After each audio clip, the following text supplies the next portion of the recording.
Express and Just Cause 3 because they were announced prior to the conference. Number 10, Gears of War 4. After announcing a complete remake of Gears of War, the Coalition decided, oh hey, let's start a new saga as well. There is some pretty sweet rumors flying around about this, including that there may be LAN multiplayer. Not much is known, but really the game looks slick. Next-gen graphics are definitely kind to the franchise, and we've seen a pretty sweet new monster in this new version of the game.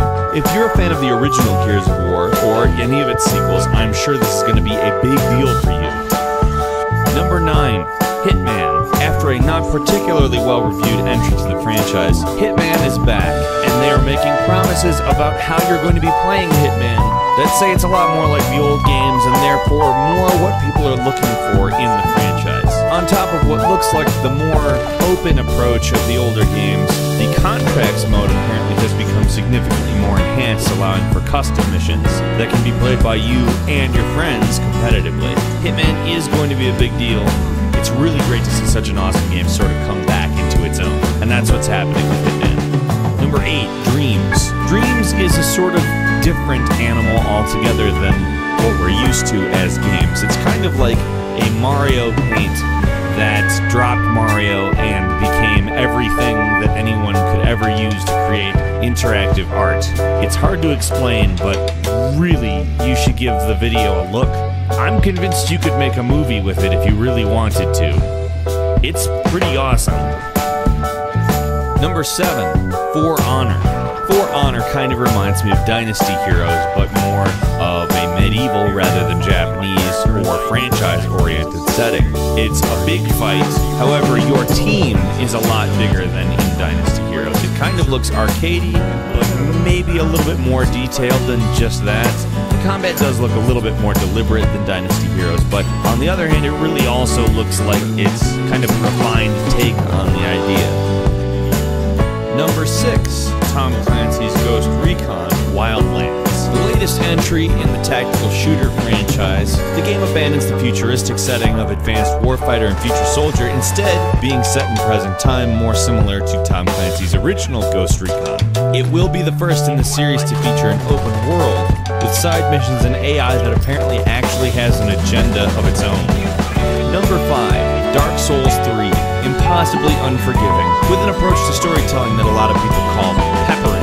Actually, I don't know if a lot of people call it that. I call it that. Dark Souls has given players an impossible challenge since the PlayStation 2 era, and seeing it realized in next-generation graphics makes you realize what an epic, big deal of a game Dark Souls actually is. But with the success of Bloodborne, how could From Studios honestly resist this? Number 4, Horizon Zero. Horizon Zero is a game that shockingly takes place quite a while after the apocalypse. Robots are kind of like animals and sort of what has taken over the world, while people have reverted to a more tribal state. It's kind of like Turok Dinosaur Hunter in third person with robots, and there's nothing about that that doesn't sound utterly fantastic. I want. Number 3, Shenmue 3. What started off as the passion project of a man named Yu Suzuki that he miraculously convinced Sega to allow him to create in the first place, somehow managed to make a sequel sometime later on the Xbox, has now managed to reach an even more impossible status, well over a decade later. Shenmue is iconic, the level of storytelling, the music, it is a beautiful game, and knowing that the saga will finally continue is extremely exciting. Number 2, Dishonored 2. Dishonored out-Bioshocked Bioshock, and now it looks like it's about to out-Dishonor itself. The scale of what was shown in the Dishonored 2 trailer is massive. You get to play as Emily Caldwell now, which is frankly probably the best development of the whole thing. Dishonored's gameplay is awesome, and they did such a great job making you care about the characters the first time around. I can't wait to catch up with them. Number 1, the Final Fantasy VII Remake. If you didn't go nuts when you saw this, you have no idea what hype is. It doesn't matter if you've played it before. This is going to be the biggest thing that has happened in gaming since the original version of the game. We did a full video of speculation on this very game, so if you really want to get in depth on it, go check that out. While you're at it, please like and favorite this video, and make sure to subscribe to GameRanks as well.